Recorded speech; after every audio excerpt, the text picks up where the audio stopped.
Mesdames, Messieurs, chers téléspectateurs d'Africa 24, bienvenue. Merci de nous rejoindre dans cette émission, une émission qui reçoit aujourd'hui un des poids lourds de la politique au Burkina Faso. Je dirais même une mémoire vivante de la politique du Burkina Faso, ancien ministre, ambassadeur, ancien président de l'Assemblée nationale. Il préside aujourd'hui le Haut Conseil de son parti, le CDP, le Congrès pour la démocratie et le progrès. Monsieur Traoré Melégué est notre invité. Merci d'avoir accepté notre invitation. Merci. Comment va le Burkina Faso aujourd'hui? Ça va. Ça va vraiment? Vous savez, le Burkina Faso, c'est éternel. C'est les peuples qui sont là éternels. Vous savez, c'est les peuples très résilients qui sont là depuis des siècles, qui ont tout traversé. Ça va. Mais aujourd'hui, il y a quand même un certain nombre de remous qu'on constate, surtout sur le plan sécuritaire. Et j'ai suivi quand même vos interventions sur la question. Et vous avez identifié quelque chose de très important. Vous avez dit qu'on a commis une erreur fondamentale en supprimant le RSP, le régiment de la sécurité. Je continue à penser que c'était une erreur. C'était d'autant plus une erreur que ce n'était pas nécessaire, à mon avis. De toute façon... De supprimer le RSP? Oui, je pense que ça a été une erreur. Alors, ce qui s'est passé au sein de l'armée, je ne m'en mêle pas, bien que j'ai ma petite idée là-dessus. Vous savez, lorsque j'étais ambassadeur à Moscou, il y a eu ici le 15 octobre, et je ne le dis pas souvent, mais à l'époque, il y avait un groupe d'officiers qui étaient en stage à Moscou. Oui, quand on parle du 15 octobre, c'est l'accession du président Blaise Compaoré. Absolument, l'accession, oui, la disparition de Thomas Sankara. Et nous ne savions même pas à Moscou, il n'y avait pas les communications de maintenant, il n'y avait pas les mêmes possibilités de communication, on ne savait même pas qui était mort. Alors on spéculait beaucoup, ce n'est qu'après qu'on a su que c'était Sankara. Sinon au début on ne savait pas, c'était Blaise, c'était Joanny, c'était Henri Sonko, on ne savait pas. Et ils sont venus comme ça un jour à la résidence chez moi, et on parlait de ça, et puis je leur ai dit, parce qu'on nous avait dit à l'époque, prosaïquement, c'est les commandos de Pau qui sont montés et qui ont fait ce qui s'était passé. Et mon observation a été de dire immédiatement, je crois que c'est vraiment ça, c'est dangereux parce que si on laisse, si c'est vraiment eux, alors il vaut mieux les supprimer parce qu'un jour ils vont dicter au Burkina qui doit le diriger. Ça, vous parlez du régiment de la sécurité présidentielle à l'époque? À l'époque, il n'existait pas, c'était le commando de Pau. C'est ça. Ce dont est issu le président Blaise Compaoré, justement. Ah oui, et j'ignorais que j'étais enregistré.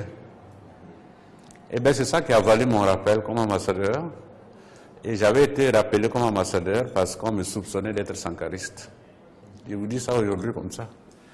C'est pour vous dire que j'ai une idée sur tout ça, mais je maintiens que le RSP tel qu'il était, on ne devait pas le supprimer. Oui, mais pourquoi est-ce qu'on ne voudrait pas le supprimer de manière concrète? Non, simplement parce que aujourd'hui, pour un État qui se respecte, il y a forcément des forces, il y a toujours des forces spéciales. Il y a des unités qui constituent des forces spéciales. Et c'est clairement cette fonction qu'occupait le RSP. Et il ne fallait pas le supprimer. On pouvait très bien le garder, changer ses fonctions, changer son organisation. La raison pour laquelle j'ai dit qu'il ne fallait pas le supprimer, c'est simplement parce que rien ne l'a remplacé véritablement. Et deuxièmement, de toute façon, il aurait obéi à Roch Kaboré comme il obéissait à Blaise. C'est l'État, ça. L'État, c'est pas comme une personne. Tu peux dire, je suis content, je suis mécontent de lui, je vais l'insulter. Ça ne marche pas comme ça. C'est l'État. Il y a un seul chef d'État. Même le RSP, s'il était resté, il aurait été obligé de se plier. Donc la stabilité qu'on a observée au Burkina Faso depuis la nuit des temps, on la doit ou on la devait au RSP, vous l'avez dit? Non. Ça, ce n'est qu'un aspect du problème.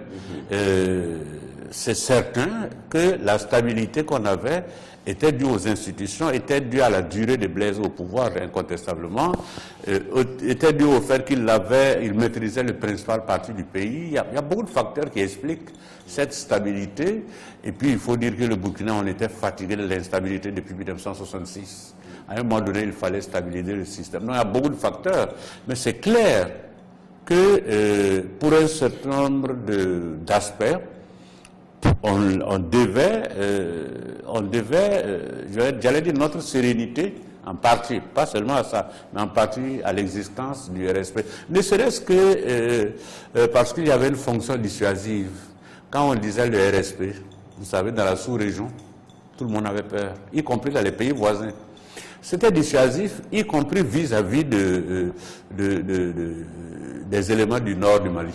Donc il y a un vide aujourd'hui, mais aujourd'hui on ne peut plus passer une semaine sans entendre parler d'attaque à gauche ou attaque à droite. On se demande, les Burkinabés se demandent aujourd'hui à quel sein se vouer, comment en sortir. Oui, bon, on finira par s'en sortir, vous en faites. Oui, mais ce peuple-là, personne ne peut vous dire. Mais c'est ce qu'on dit depuis la les Américains sont en Afghanistan depuis 1989, ils cherchent à fuir maintenant et ils négocient avec les talibans.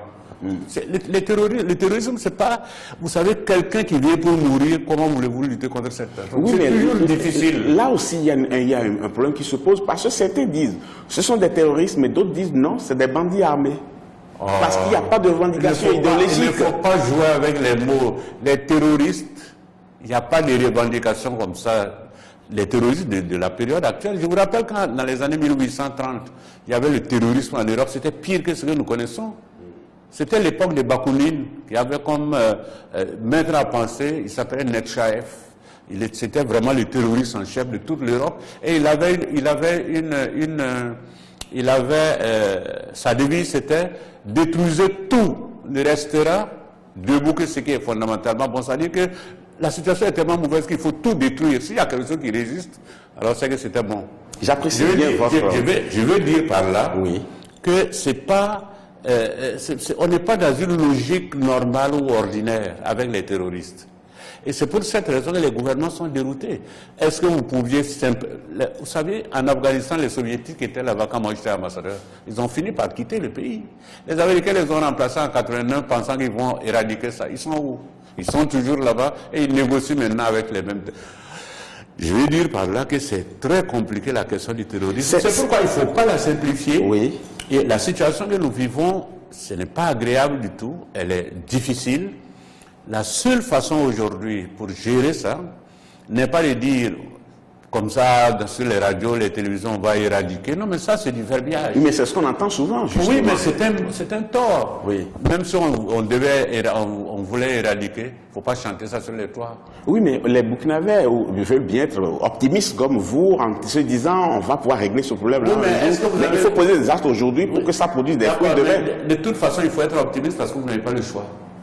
Vous n'avez pas le choix dans des situations comme ça. Oui, mais pour poser des actes aujourd'hui, il faut poser des actes concrets aujourd'hui. Il faut commencer par quoi? Écoutez, c'est pourquoi je vous dis que nulle part où les terroristes ont été, où le terrorisme a atteint ce stade-là, on a pu trouver une solution miracle.